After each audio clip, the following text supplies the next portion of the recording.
Hello बच्चों, good morning. My name is Sonu Kumar Maurya. भाई, हमने सीए इंटरमीडिएट का पेपर नंबर 2 स्टार्ट किया था, जो कि आज फाइनली कंप्लीट हो जाएगा। ठीक है। उसके बाद नेक्स्ट चैप्टर स्टार्ट करेंगे। तो आप लोगों को क्या करना है, इसे पूरा कंप्लीट कर लेना है। चलो, आज ये खत्म हो जाएगा। देखो, कल के टॉपिक में हमने आपको पढ़ाया था commencement of business, section 10A। ठीक है ना। जब आप कंपनी इनकॉर्पोरेट करते हो, कंडीशन क्या है? Condition for in commencement of business, a company incorporated after the commencement of the company's audience 2019 and having share capital। आपके पास ये है, कह रहा है कि सेल कमेंस एनी बिजनेस या exercise borrowing power only if. भाई, तब कर सकते हो आप कोई भी कम। भाई, अगर आपको एक्सरसाइज करना है, मान लो कि बोरोइंग करना है या फिर बिजनेस कमेंस करना है, तब तक आप नहीं कर सकते हो जब तक आप ये दो कंडीशन नहीं फुलफिल करते हो। Condition number first, the company has file with the registrar a verification of its registered office. ठीक है। पहले आपको रजिस्टर्ड ऑफिस का वेरिफिकेशन करना होगा। दूसरे नंबर पे डिक्लेरेशन फाइल करना होगा रजिस्ट्रार को। ठीक है ना। Declaration is filed with the registrar. किसके द्वारा? डायरेक्टर के द्वारा। कितने दिन में? 180 दिन में। ठीक है। और वो डिक्लेरेशन किसके द्वारा हो सकता है? Company secretary, chartered accountant, cost accountant, along with prescribe fees. ठीक है। यूरी subscriber to memorandum paid the value of share. मतलब कि ये भी बताना है कि आपके जो सब्सक्राइबर है, कितना कितना अमाउंट वो पे कर चुके हैं एज ए शेयर। ठीक है। चलो, आगे क्या है? Outcomes where condition are not satisfied. जो ऊपर कंडीशन बताई गई है दो, वो कंडीशन यदि नहीं सेटिस्फाई होता, मतलब कंडीशन नंबर 1, आपको भाई क्या करना है? अपना रजिस्टर्ड ऑफिस वेरीफाई करना है। उसके बाद डिक्लेरेशन फाइल करना है। भाई, 180 दिन में रजिस्टर किसके द्वारा? डायरेक्टर के द्वारा। ठीक है। अगर आपने ये कंडीशन नहीं फुलफिल किया, तो आपको, भाई, कंपनी को और ऑफिसर को, दोनों को पेनल्टी लग जाएगी। कितना लगेगी पेनल्टी? 50,000 रुपीज। किसको लगेगी? कंपनी को लगेगी। अगर ऑफिसर इन डिफॉल्ट है, तो उसके 1,000 रुपीज ईच डे लगेगा। और मैक्सिमम, अगर आप मान लो कि ये डिफॉल्ट नहीं सही करते हो, तो 1 लाख रुपीज तक हो सकती है आपकी पेनल्टी। ओके। फिर कह रहा है declaration not filed by the director with in 180 days. यदि 180 दिन में डिक्लेरेशन नहीं फाइल करता, कौन? Director. where no declaration has been filed by the director within a period of 180 days of the date of incorporation with the registrar and the registrar has a reasonable cause, उसके पास reasonable cause belief है the company is not carrying on any business or operation, he may initiate action for removal of the name of the company from the registered of the company under chapter. ठीक है, समझ में आया? मतलब कहने का, यदि आपका डायरेक्टर जो है वो डिक्लेरेशन नहीं फाइल करता, ठीक है, तो आर वो क्या कर सकता है? रजिस्ट्रार आपकी कंपनी का नाम रजिस्टर से हटा सकता है। ओके। और साथ में दोनों काम भी कर सकता है। भाई, आपको पेनल्टी भी लगा सकता है और आपका नाम भी हटा सकता है। ठीक है। चलो, फिर उसके बाद हमने पढ़ा था कन्वर्जन ऑफ द कंपनी जो ऑलरेडी रजिस्टर्ड कंपनी। मतलब आपकी कोई कंपनी है, ऑलरेडी रजिस्टर्ड है। अब आप क्या कर रहे हो? उसका कन्वर्जन कर रहे हैं। ओके। Try to understand. यहाँ पे क्या है? आपकी एग्जिस्टिंग कंपनी, सपोज आपकी कंपनी क्या है? ओपीसी है। अब उसको कन्वर्ट किस में कर रहे हो? प्राइवेट लिमिटेड में। ठीक है। या फिर आपकी प्राइवेट लिमिटेड कंपनी है, पब्लिक लिमिटेड कंपनी में कर रहे हो, या आपकी कंपनी पब्लिक लिमिटेड कंपनी है, प्राइवेट लिमिटेड कंपनी में कन्वर्ट कर रहे हो, तो आपको क्या करना होगा? भाई, अपने एमओए एओए को अल्टर करना पड़ेगा। ठीक है ना। सबसे पहले आपको अपने एमओएओ को चेंज करना पड़ेगा। चलो, तो वही लिखा हुआ देखो, section 18 of the act empower a company to convert itself into some other class of company by altering its memorandum and articles of association. Following is the law with respect to the conversion of the companies already registered. Okay, by alteration of memorandum and article, आपको क्या alter करना है? MOA AOA को alter करना है। ठीक है, उसके बाद आपको क्या करना? File an application to registrar. ठीक है, आपको किसके पास एप्लीकेशन फाइल करना होगा? रजिस्ट्रार के पास एप्लीकेशन फाइल करना होगा। ये ठीक है, कह रहा where your conversion to be done, मतलब conversion to be done under section 18 register on basis of application. मतलब जैसे ही आपका क्या हुआ, कन्वर्जन कंप्लीट हो गया, आरओसी को आपने एप्लीकेशन भेज दी है, ये सारा कंप्लीट हो जाने के बाद आरओसी को क्या हो जाता है? सेटिस्फाइंग मिल जाती है, सेटिस्फाइंग हिम सेल्फ। ठीक है, आरओसी क्या हो जाता है? Satisfying himself that the provision applicable for registration of companies have been compiled with. ठीक है, अगर आपने सारे के सारे प्रोविजन को कंपाइल किया है तो आपका रजिस्ट्रार क्या करेगा भाई? फार्मर रजिस्ट्रेशन को क्लोज करके आपका एक नया रजिस्ट्रेशन कर देगा। ठीक है, after registering the required documents issue a certificate of incorporation in the same manner as it first registration. Okay, समझ में आ गया होगा भाई। आपको सबसे पहले एमओए एओए चेंज करना है एज पर सेक्शन 18। सारा सब कुछ चेंज करने के बाद, मतलब एमओए के सारे अल्टरेशन के प्रोविजन को फॉलो करते हुए आपको एमओए एओए को अल्टर करना है। उसके बाद आपको एज पर सेक्शन 18 कन्वर्जन करना है। ठीक है, एप्लीकेशन रजिस्ट्रार को फाइल करोगे, रजिस्ट्रार सेटिस्फाई हो जाएगा तो सबसे पहले आपकी फॉर्मर कंपनी को, फॉर्मर रजिस्टर्ड कंपनी को क्या करेगा? रजिस्ट्रेशन को कैंसिल कर देगा, कैंसिल करने के या क्लोज कर देगा। क्लोज करने के बाद एक नया रजिस्ट्रेशन आपका कर देगा एज अ फर्स्ट रजिस्ट्रेशन। ठीक है, चलो, no effect on the debts and liabilities incur before conversion. देखो, अगर आपकी कंपनी क्या है? पब्लिक कंपनी है, प्राइवेट कंपनी में कन्वर्ट कर रहे हो, पब्लिक कंपनी में आपकी कंपनी थी, आपकी कंपनी की जो लायबिलिटी, जो कॉन्ट्रैक्ट, जो एग्रीमेंट थे, प्राइवेट कंपनी में कन्वर्ट होने पे वो सेम रहेगा, उनमें किसी भी प्रकार का इफेक्ट नहीं आएगा। ओके, तो no effect on the debts and liabilities ETC incur before conversion. चलो, अब आगे क्या है? सेक्शन 19 आपका। अब यहां से हम शुरू करेंगे, ये आपका था रिवीजन। ठीक है, रिवीजन हो गया। Subsidiary company not to hold share in holding company. देखो बेटा, सबसे पहले आपको ये समझ में आना चाहिए सब्सिडरी कंपनी क्या है, होल्डिंग कंपनी क्या है। ठीक है, मान लो आपकी एक ये ए लिमिटेड कंपनी है, ए लिमिटेड कंपनी है। ठीक है, चलो, एक ये ए लिमिटेड कंपनी है। उसके बाद ओ हाँ, अब आपकी ये बी लिमिटेड कंपनी है। ठीक है, ये दो कंपनी अपनी अलग अलग कंपनियां हैं, आपको पता है। ठीक है, अब ए लिमिटेड कंपनी क्या करती है? इसमें इन्वेस्टमेंट करती है। ठीक है, इतना इन्वेस्टमेंट कर दिया, इतना इन्वेस्टमेंट कर दिया भाई, इसके क्या है? सारा सब कुछ, मतलब अगर बोले तो मोर देन 50% वोटिंग पावर ए के पास आ गई। किसके पास आ गई? ए के पास आ गई।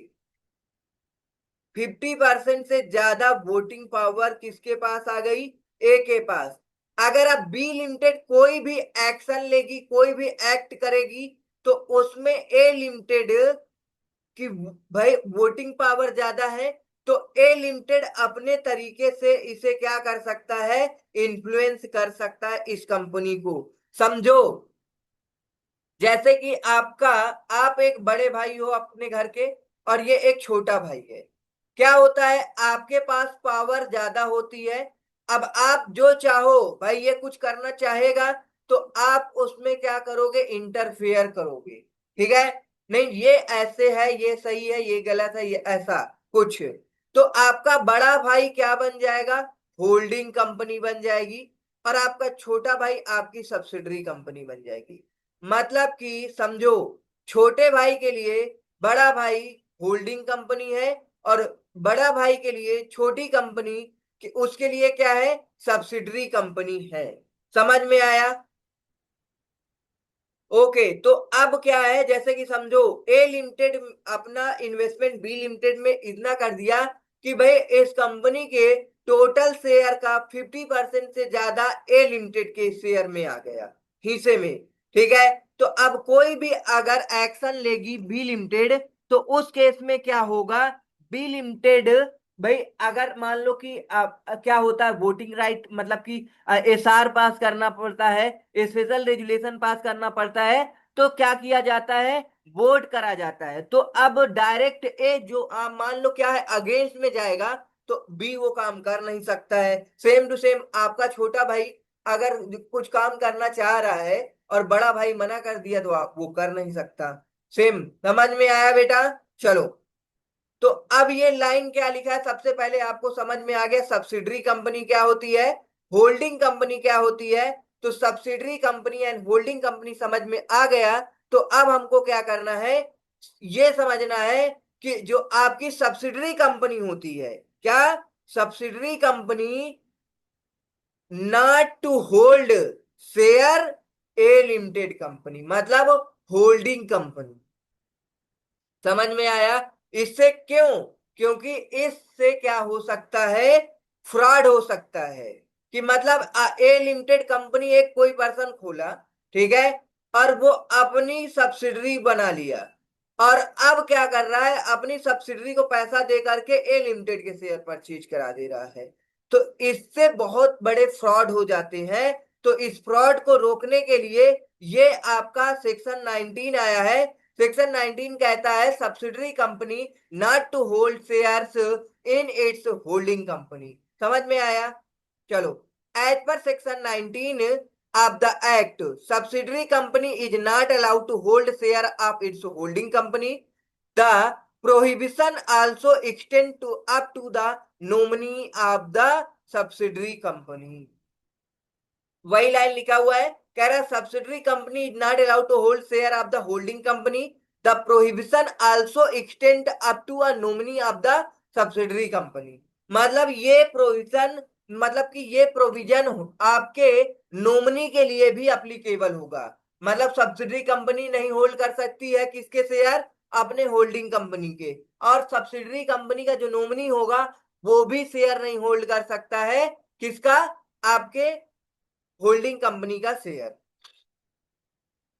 चलो, समझ में आया होगा भाई। अब आगे क्या कह रहा है, consequently any allotment or transfer of share in a holding company to its subsidiary shall be void. भाई अगर आप क्या करते हो, अलॉटमेंट कर देते हो, ट्रांसफर कर देते हो, क्या, share in a holding company to its subsidiary company shall be void. क्या हो जाएगा, ये ट्रांसफर वॉइड माना जाएगा। If the holding company is a guarantee or unlimited company not having a share capital, the above restriction will apply on a holding the interest whatever be the form of interest।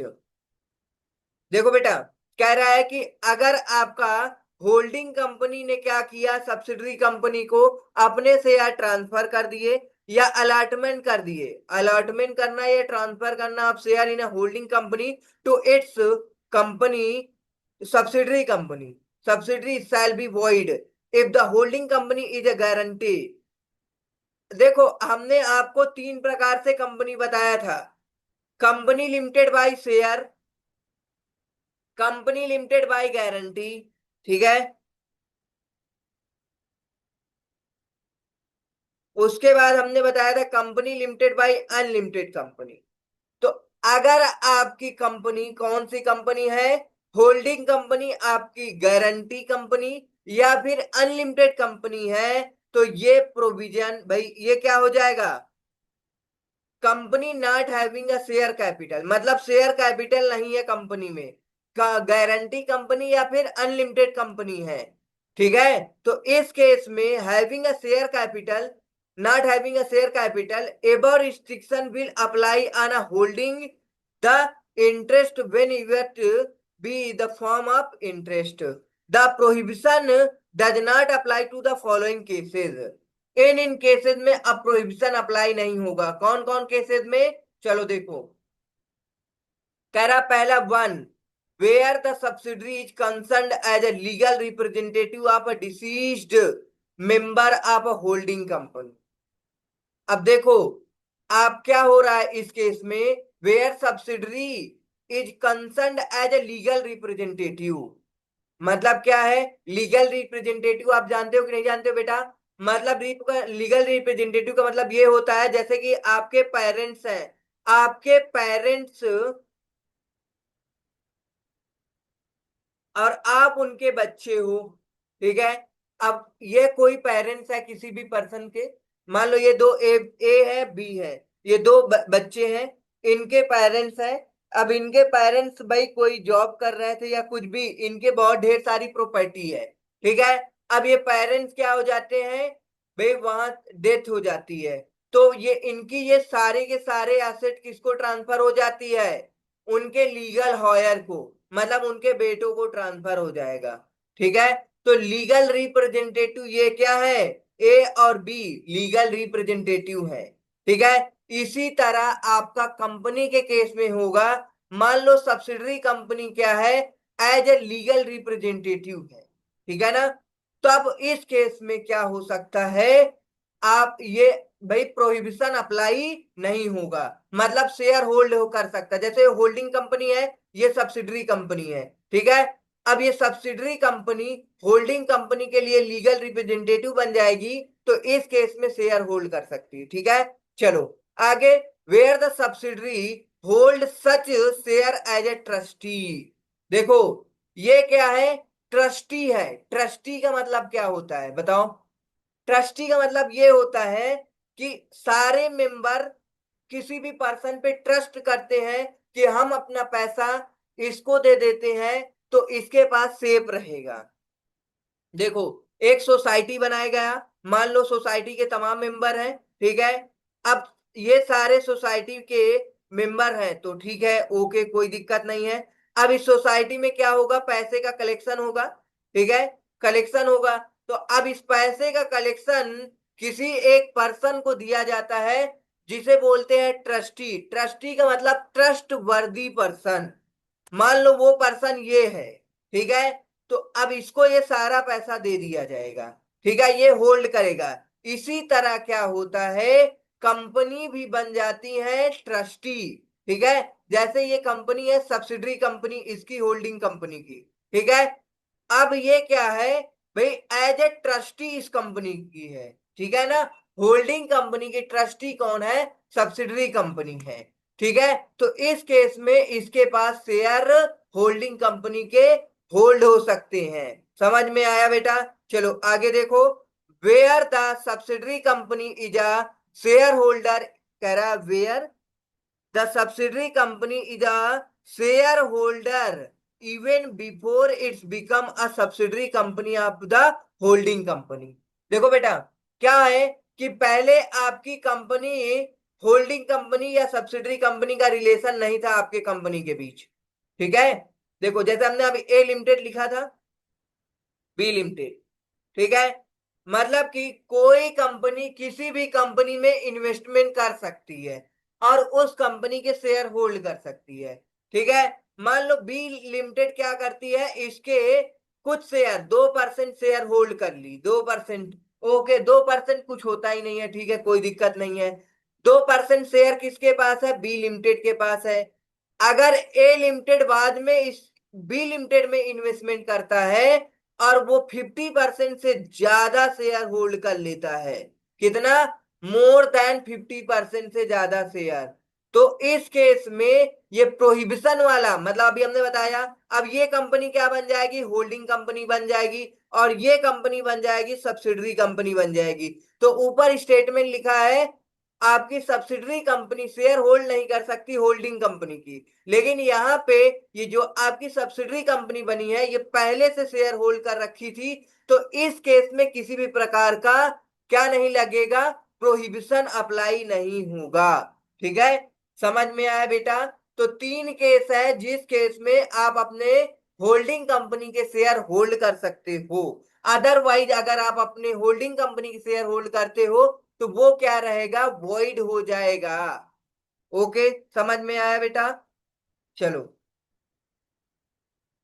ठीक है, आगे बढ़ते हैं। आगे ये क्या कह रहा है, नोट दिया हुआ है, कह रहा है right to wait vote at a meaning of the holding company, right to vote at a meeting of the holding company only in respect of its share, only in respect of the share held by it as a legal representative or as a trustee। मतलब कि भाई अगर मान लो holding company में क्या हो रहा है, मीटिंग हो रही है, ठीक है, मीटिंग होने पे अगर as subsidiary company as a legal representative या एज ए ट्रस्टी है, तो उस केस में भाई वो प्रेजेंट हो सकता है, ठीक है, कोई दिक्कत नहीं है। The prohibition does not apply to the case of subsidiary company which already had share. हमने अभी ये बताया भाई ए बी लिमिटेड ऑलरेडी पहले से शेयर होल्ड कर रखा था 2% ए लिमिटेड के, तो इस केस में प्रोहिबिशन अप्लाई नहीं होगा। ठीक है, इन its holding company, holding company के शेयर, ठीक है, at the commencement of the act a subsidiary can buy share its holding company where it is a part of a scheme of amalgamation sanctioned by the court or tribunal। मतलब amalgamation हो रहा है, एक company का दूसरे company के साथ क्या हो रहा है, एमलगमेशन होगा, तो इस केस में सब्सिडरी कंपनी अपने होल्डिंग कंपनी के शेयर होल्ड कर सकती है। ये चौथा पॉइंट भी आ गया। क्या हो रहा है, तीन पॉइंट हमने पहले बताया था। पहला पॉइंट बताया था लीगल रिप्रेजेंटेटिव के रूप में आप क्या कर सकते हो, होल्डिंग कंपनी के मेंबर बन सकते हो, ठीक है। उसके बाद ट्रस्टी, एज ए ट्रस्टी बन होल्ड कर सकते हो शेयर। उसके बाद हमने बताया भाई होल्डिंग एंड सब्सिडरी के रिलेशन एग्जिस्ट होने से पहले आपकी सब्सिडरी कंपनी शेयर होल्ड कर रखी थी होल्डिंग कंपनी का, तो इस केस में भी क्या होगा, प्रोहिबिशन के प्रोविजन अप्लाई नहीं होगा, मतलब कि इस केस में कॉन्ट्रैक्ट वॉइड नहीं होगा। और चौथा पॉइंट, यदि आपकी कंपनी अमलगमेट हो रही है, अमलगमेशन हो रहा है इन कंपनियों का, तो इस केस में क्या हो जाएगा, subsidiary company can buy share its holding company. ठीक है, चलो ये एग्जाम्पल दे रखा है बेटा, इस एग्जाम्पल को अगर हम कराएं तो करा दे सकते हैं। देखो 50% से ज्यादा मतलब 51%, सब्सिडरी कंपनी कोई कब बनती है, जब 51% शेयर होल्ड करता है, ठीक है ना, मोर देन 50% या फिर 51%। ठीक है, चलो सब्सिडरी कंपनी कब बनती है, सब्सिडरी कंपनी कब बनती है,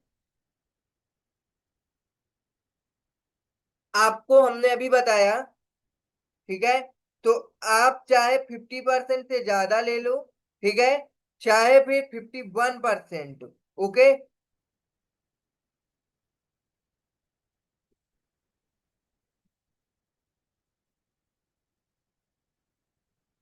चलो आगे देखते हैं, आगे क्या है। एक एग्जाम्पल दिया हुआ है, चाहे तो बोलो इसे करा दे या फिर होमवर्क में दे दे, आप लोग इसे ट्राई कर लो, कोई दिक्कत नहीं है बेटा।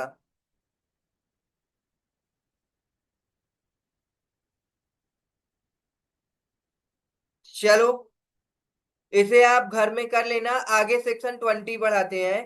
कह रहा है service of document, section 20। Service of document का मतलब क्या होता है, ध्यान से सुनो। आपको कोई भी डॉक्यूमेंट्स है भाई, मेंबर को भेजना है या अपने किसी थर्ड पार्टी को भेजना है, क्रेडिटर को भेजना है, डेटर्स को भेजना है, किसी भी पर्सन को डॉक्यूमेंट भेजना है, तो आपको क्या करना होगा भाई, एक रजिस्टर्ड पोस्ट के द्वारा भेजना होगा। किसके द्वारा भेजना होता है? रजिस्टर्ड पोस्ट के द्वारा भेजना होता है। ठीक है, तो वही कह रहा है, सर्विस ऑफ डॉक्यूमेंट सेक्शन 20 पढ़ते हैं। Section 20 of the companies act 2013 read with rule 25। Service of documents of the companies incorporation rule 2014 provide the mode in which the documents may be served on the company, on the member company या member, and also on the registered registrar. मतलब कि document कैसे सर्व करके रखा जाता है, कहाँ पे? कंपनी में, या फिर मेंबर के पास, या फिर रजिस्ट्रार के पास। Law with respect to the service of documents is as follow. Servicing of sorry serving severing of document to the company or an officer thereof. A document may be served on a company, चाहे company में सर्व करके रखा जाए। ठीक है, कोई सर्व करने का मतलब है सर्व्ड, मतलब कि रिजर्व करके रखा जाएगा। ठीक है, मतलब कि इसे क्या किया जाता है, डॉक्यूमेंट्स की में डॉक्यूमेंट को कहां कहां पे रखा जा सकता है, सर्व किया जा सकता है, या फिर सेंड किया जा सकता है। ठीक है, a document may be served on a company, company में, या an officer there of by sending it to the company. ठीक है ना भाई, किसके पास? कंपनी में भी रखा जा सकता है, या फिर किसी ऑफिसर के पास भेज कर कंपनी के द्वारा रखा जा सकता है। Or the officer at the registered office of the company, या फिर कोई ऑफिसर या फिर रजिस्टर्ड ऑफिस में डॉक्यूमेंट को सर्व करके रखा जा सकता है। ठीक है, अब ये कैसे होगा, कंपनी के द्वारा कैसे भेजा जाएगा? रजिस्टर्ड पोस्ट के द्वारा भेजा जा सकता है, स्पीड पोस्ट के द्वारा भेजा जा सकता है, कुरियर के द्वारा, leaving it at its registered office, or means of such electronic and other mode as may be prescribed. ठीक है, समझ में आया? मतलब आप क्या कर सकते हो, document may be served on a company or officer there of by sending it to the company. मतलब कि या फिर आप ऑफिसर के द्वारा सेंड करके कंपनी में रखा जा सकता है, या फिर or the officer at the registered office of the company by, किसके द्वारा? रजिस्टर्ड पोस्ट के द्वारा, स्पीड पोस्ट के द्वारा, कुरियर सर्विस के द्वारा, leaving it at its registered office में, means of such electronic other mode as may be prescribed. और कोई इलेक्ट्रॉनिक मोड आप यूज कर सकते हो। भाई ये डिफिनीशन बहुत इंपॉर्टेंट है, क्योंकि ये आपको अदर लॉ में भी पूछा जाता है। वेरी इंपॉर्टेंट, इसे कर सकते हो। ये आपको एज इट इज याद होना चाहिए सारा सब कुछ। ठीक है, क्योंकि ये आपका एक अदर लॉ आएगा, उसमें भी ये डिफिनीशन मिलेगी। चलो, how are where securities are held with a depository, the records of the beneficial ownership may be served by such depository on the company by means of such electronic and other mode। देखो, security को भी क्या किया जा सकता है भाई, आराम से रखा जा सकता है। कैसे कैसे रखा जा सकता है भाई? भाई डिपोजिटरी, डिपोजिटरी रिसिप्ट होती है। ठीक है, अब ये इसे क्या किया जाएगा, सर्व करके आपको रखना पड़ेगा, चाहे वो कंपनी के द्वारा सर्व करके रखा जाए। ठीक है, bye means of the electronic और अदर मोड, चाहे वो इलेक्ट्रॉनिकली रखो या फिर फिजिकली रखो। ठीक है, कोई दिक्कत नहीं है, आपको किसी भी मोड में रखना है, बट रखना है। ठीक है, कह रहा है serving or document to registrar or member, serving or document to registrar or member की बात हो रही है। देखो, कह रहा है save as provided in this case in this act or the rule made there under for filing of documents with the registrar in electronic mode. देखो, डॉक्यूमेंट को भाई रजिस्ट्रार के पास फाइल किया जाएगा। भाई चाहे आप इलेक्ट्रॉनिक मोड के द्वारा फाइल कर दो या फिर अ document may be served on registrar or by any member by sending it to him by post, registered post or speed post, courier by delivering at his office address or any such electronic mode as may be prescribed। ठीक है, जो भी mode prescribe किया जाएगा उसके द्वारा भेजा जाएगा। किसको? मेंबर को या फिर रजिस्ट्रार को। ठीक है, आपके डॉक्यूमेंट चाहे रजिस्ट्रार के पास रखे जा सकते हैं, चाहे मेंबर के पास सर्विंग करके रखे जा सकते हैं। ठीक है, वे हाउएवर अ मेंबर में request for delivery of any document through a particular mode. भाई आपको डिलीवरी के मोड इतने बता दिए गए हैं। भाई पोस्ट के द्वारा, रजिस्टर्ड पोस्ट के द्वारा, स्पीड पोस्ट के द्वारा, कुरियर के द्वारा, by delivering at his office और एड्रेस के द्वारा, या by such electronic other mode के द्वारा। भाई अदर इलेक्ट्रॉनिक मोड के द्वारा आप कर सकते हो। ठीक है,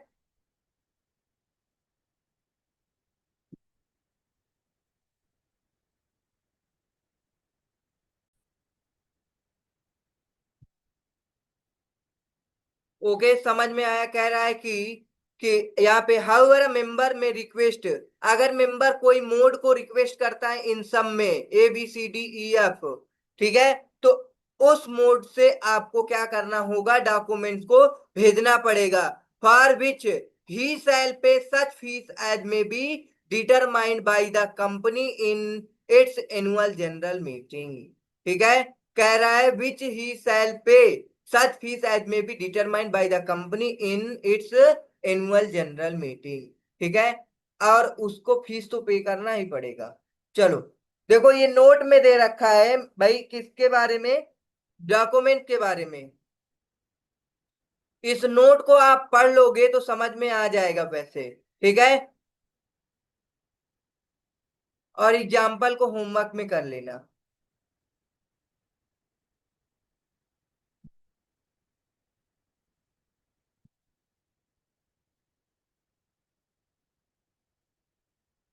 देखो ये क्या कह रहा है? Further subsection 2 provide in case of delivery by post such service shall be deemed to be have been affected in the case of notice of meeting at expiration of 48 hours after the letter containing the same is posted। मतलब क्या है कि अगर meeting होनी है तो आप post कर दो, तुरंत नोटिस दे दो 48 घंटा से पहले। ओके, तभी ये वैलिड माना जाएगा। ठीक है, in any other case at the time at which the letter would be delivered in the case ordinary course of post. ठीक है, section 20 subsection 2 shall apply to Nidhi company subject to the modification that the document may be serve only a member. किस केस में? Nidhi company के case में ये member के पास केवल डॉक्यूमेंट्स रहेगा। Who hold share of more than 1000 in face value or more than 1% of total paid up share capital which ever is less. मतलब कि मोर देन 1000 के शेयर हो उसके पास, या फिर बोले फेस वैल्यू के बराबर, या फिर 1% total paid up share capital hold करना चाहिए, तभी वो क्या कर सकता है? डॉक्यूमेंट सर्व करके रख सकता है, अदरवाइज उसको अलाउ नहीं होगा। For other shareholder document may be serve by a public notice in newspaper circulated in the district where the registered office of the Nidhi is situated and publication of the same on the notice board of the Nidhi company। ठीक है, कह रहा है other shareholder document may be serve by the public notice to the newspaper circulate करना पड़ेगा। ठीक है, जहां आपकी निधि कंपनी है। चलो, एक ये भाई सर्कल के अंदर है, इसे आप रीड कर लो तो ना पढ़ाए, अदरवाइज पढ़ा दे, कोई दिक्कत नहीं, बहुत आसान है, आप लोग पढ़ सकते हो। रियल लाइफ में ये सारा यूज करते हो आप। चलो, आगे आपका सेक्शन, दो सेक्शन बचे हुए हैं, दो सेक्शन बहुत छोटे छोटे हैं। आपके कौन कौन से सेक्शन है? सेक्शन नंबर 21 कहता है कि authentication of document proceeding and contract. देखो क्या है कि as per section 21 of the act document proceeding required authentication by the company और contract made by the on behalf of the company by signed by the any managerial personnel and any officer of the employee of the company authorized by the board of this behalf। मतलब कि उस documents में sign करने के लिए जिसे authenticate किया जाएगा वही पर्सन कर सकता है, दूसरा पर्सन नहीं कर सकता है। उसके बाद बिल ऑफ एक्सचेंज की बात कर रहा है, एग्जीक्यूशन। बिल ऑफ एक्सचेंज भाई बहुत प्रकार के हो सकते हैं, आप जानते हो भाई। बिल ऑफ एक्सचेंज होता है, बीआर होता है, ठीक है, हुंडी होती है, प्रोमिजरी नोट होता है। इन सब में भाई क्या किया जा सकता है, साइन करना होता है। तो साइन वही कर सकता है जो पर्सन अथोराइज किया जाएगा, या फिर चेक हो गई आपकी, ठीक है, ओके।